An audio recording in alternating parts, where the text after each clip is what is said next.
Hallelujah. ફરી એકવાર આજના સુંદર દિવસને માટે સ્વર્ગીય પિતા પ્રભુ ઈસુ ખ્રિસ્તનો હું બહુ જ આભાર માનું છું. બાઇબલમાં લખવામાં આવ્યું છે પ્રભુ ઈસુ ખ્રિસ્તને માટે પ્રભુ ઈસુ ખ્રિસ્ત એમ કહે છે કે હું જગતનું અજવાળું છું. હું જગતનું અજવાળું છું. ઇટ મીન્સ કે તેઓ અંધકારને દૂર કરે છે અને જગતને સાચો પ્રકાશ આપે છે. આજે આપણે આપણી આજુબાજુ જોઈએ, જગત તરફ જોઈએ, જગત તરફ દ્રષ્ટિ કરીએ છીએ ત્યારે આપણે જોઈ શકીએ કે ચારે બાજુ અંધકાર છે. ચારે બાજુ અંધકાર છે કે જેના કારણે આજે જગતની પરિસ્થિતિ ભયાનક, ભયંકર અને એવી થઈ ગઈ છે કે જ્યાં ચારે બાજુ દુઃખ, દર્દો, પ્રશ્નો, મુશ્કેલીઓ, તકલીફો, બીમારીઓ અને દેવની શાંતિ, દેવના આનંદનો અનુભવ જગત કરી શકતું નથી. કારણ કે એ અંધકાર તેમને સાચા પરમેશ્વરથી દૂર લઈ જાય છે. પહેલી બાબત, અંધકાર મનુષ્યને ક્યાં લઈ જાય છે? જીવતા ઈશ્વરથી ખૂબ જ દૂર લઈ જાય છે. બાઇબલ કહે છે તે પ્રમાણે કે જ્યારે પ્રથમ મનુષ્ય આદમે પાપ કર્યું અને એ પાપના કારણે જગતમાં અને તેના જીવનમાં અશાંતિ આવી અને દુઃખ આવી, તકલીફ આવી, મુશ્કેલીઓ આવી અને તેનું પાપ તેને ઈશ્વરથી ખૂબ જ દૂર લઈ જાય છે.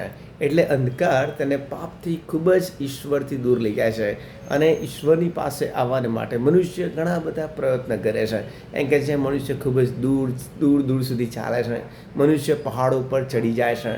મનુષ્ય એમ કહે છે કે દાન ધર્મ કરે છે.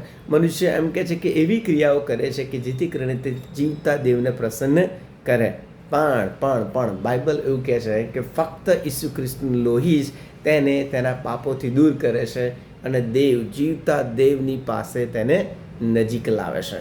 તો જો હજુ સુધી તમે પ્રભુ ઈસુ ખ્રિસ્તને ઓળખ્યા નથી, હજુ સુધી તમે પ્રભુ ઈસુ ખ્રિસ્તને જાણ્યા નથી અને તમે દેવનો અનુભવ કરતા નથી કે જે જીવતો દેવ છે. બાઇબલ કહે છે તે પ્રમાણે કે પ્રભુ ઈસુ ખ્રિસ્તે જગતને પ્રેમ કર્યો અને પોતાનું લોહી વહેવડાવી દઈને પાપોની કિંમત ચૂકવી દીધી. તમારા અને સમસ્ત જગતના પાપોની કિંમત કેવી રીતે ચૂકવવામાં આવે છે?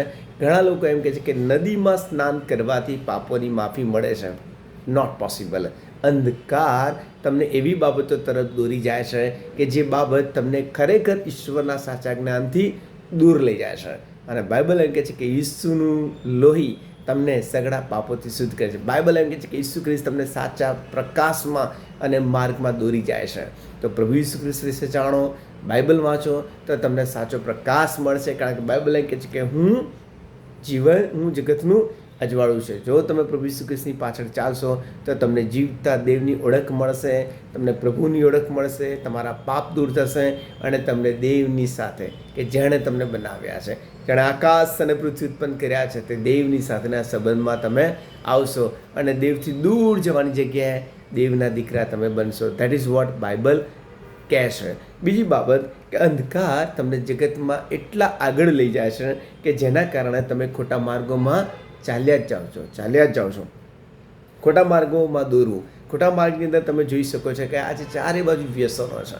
ચારે બાજુ એમ કહે છે કે વ્યક્તિઓ દારૂના બંધનોમાં છે, તમાકુના બંધનોમાં છે, ડ્રગ્સના બંધનોમાં છે અને તેના કારણે તેઓ તેમના જીવનમાં ઘણા બધા પ્રશ્નો પોતાના માટે અને કુટુંબને માટે પેદા કરે છે અને તેના કારણે કુટુંબોમાં અશાંતિ અને કુટુંબોમાં આનંદ અનુભવાતો નથી. પણ કુટુંબો તૂટતા જાય છે, સંબંધો તૂટતા જાય કારણ કે મનુષ્ય વ્યસનોના બંધનોમાં એવો બંધાઈ ગયો છે કે તેને કાંઈ દેખાતું નથી અને અંધકાર તેના જીવનમાં છવાઈ ગયો છે. એમ કહે છે કે અંધકાર તેમને એવી બાબતોમાં દોરી જાય છે.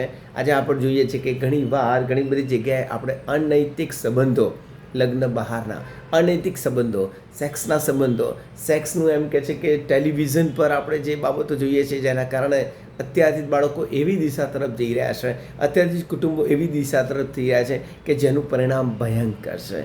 જેનું પરિણામ કુટુંબોમાં એવી રીતે આવે છે કે જેના કારણે લોકો અને કુટુંબોમાં અશાંતિ આવે છે, લોકો અને કુટુંબોમાં આનંદ આવતો નથી અને એના કારણે લોકો અંધકારમાં જાય છે અને તેમને સાચી પવિત્રતા, સાચો પ્રેમ દેખાતો નથી અને એના કારણે તેઓ નાશમાં જઈ રહ્યા છે કારણ કે તેઓ આજે પણ અંધકારમાં છે.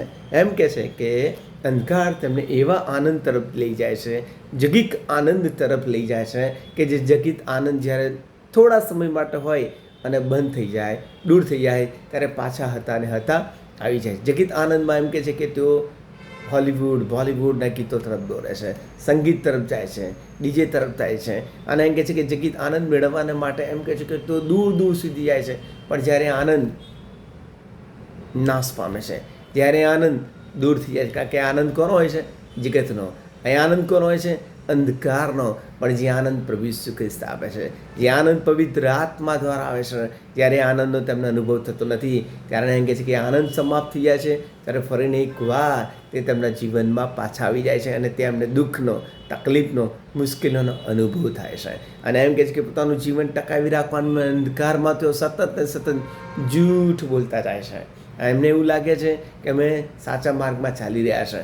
ત્યારે આજે સમય છે, પ્રભુ ઈસુ ખ્રિસ્તની પાસે આવો, સાચો જીવનનો પ્રયત્ન કરો. અને બાઇબલ એમ કહે છે કે જ્યારે તમે પ્રભુ ઈસુ ખ્રિસ્તની પાછળ ચાલશો ત્યારે તમે પ્રકાશમાં ચાલશો. કારણ કે બાઇબલ એવું કહે છે કે પ્રભુ ઈસુ ખ્રિસ્તે કીધું કે હું સાચું અજવાળું છું, હું જગતને પ્રકાશ આપું છું. I am the light of the world.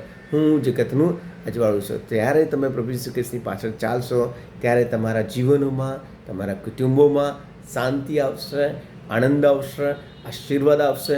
અને તમે જીવતા દેવ કે જેણે આકાશ અને પૃથ્વી બનાવે છે, જીવતા દેવ કે જે ખરેખર તમારા પાપ માફ કરે છે, એ જીવતા દેવનો આનંદનો, પાપોની માફીનો તમને અનુભવ થશે. અને તમે કહેશો કે yes, I got Jesus, I got a real God. તમને દેવના ઈશ્વરનો અનુભવ થશે. ફરી એકવાર સાચા પ્રકાશમાં આવીએ કે જે પ્રકાશ ફક્ત પ્રભુ ઈસુ ખ્રિસ્ત છે, જે તમારા જીવનમાંથી, તમારા કુટુંબમાંથી અંધકાર દૂર કરીને તમને સાચા માર્ગમાં દોરી જશે. Amen, amen, amen.